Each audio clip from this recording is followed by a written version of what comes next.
Good afternoon, my fellow SAP students. I'm studying for my SAP exam, and that's very hard. Anybody who works on SAP knows what a very hard software program it is to use. And I'm studying for SAP FICO, but the examination that I'm going to be taking is for SAP FI. And SAP controlling is a different examination, I believe, because I looked that up on their website last night. So here is a diagram of the SAP FI structure, and you can just see for yourself just how complex it is. Now I've got this diagram from a book called SAP FI Financial Accounting by V. Narayanan. And he's a very prolific writer on SAP. He knows a lot about it. And basically, what he did was in the front of his book, he gave a diagram of the structure of SAP FI, and I had a good look at it. And then he said in the book, refer back to it. So basically, up at the very top here, you've got your client. That's your client. And that's going to be a 3-digit code. Underneath the client, you've got your operating concern, so that would be a 4-digit code. Underneath your operating concern, you would have your controlling area, and that's part of SAP FICO, but I think it's a different exam. I think you have to take an exam just on controlling.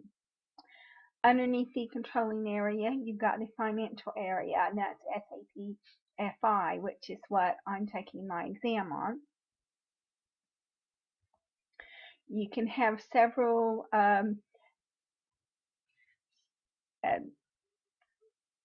company codes underneath the client, not just one, and I think I've made a different video on that to illustrate that.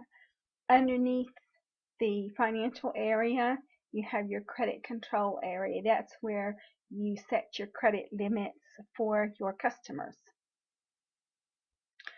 Underneath your credit control area, you have your company, and you can have several companies underneath the client. You can have several companies underneath the credit control area. You can have several companies underneath the financial area.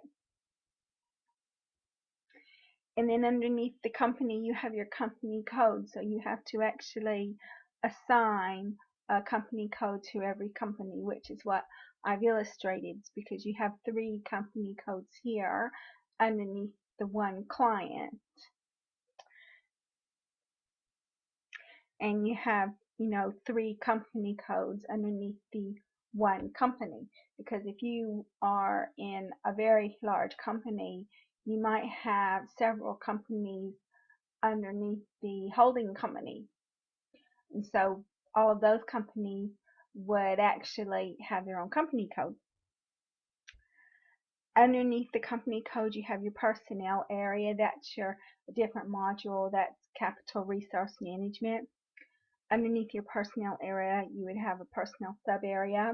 And again, that would be under capital resource management. You would also have something called a business area. And the business area is part of the controlling function.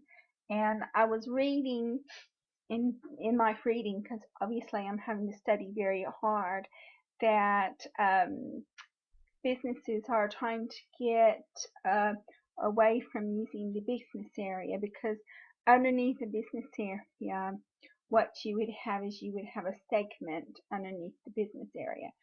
And so basically what companies are tending to do now is they're tending to assign, rather than a business area, they're tending to assign a profit center, because they feel that in the future SAP won't be supporting business areas, but SAP will be supporting profit centers. And a profit center actually is under controlling.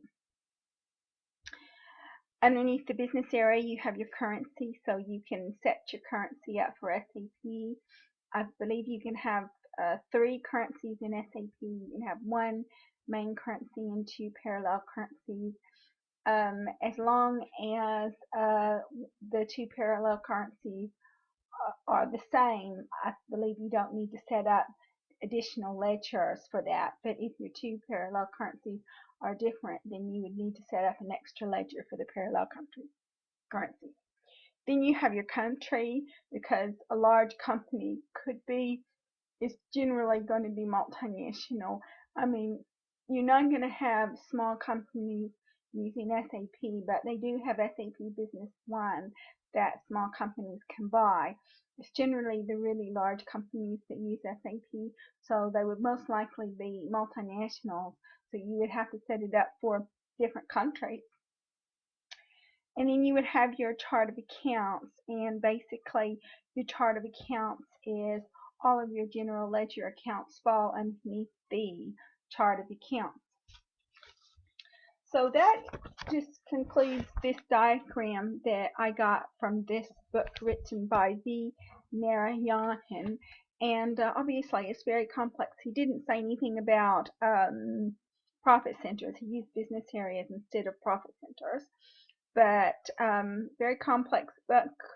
A lot's in it.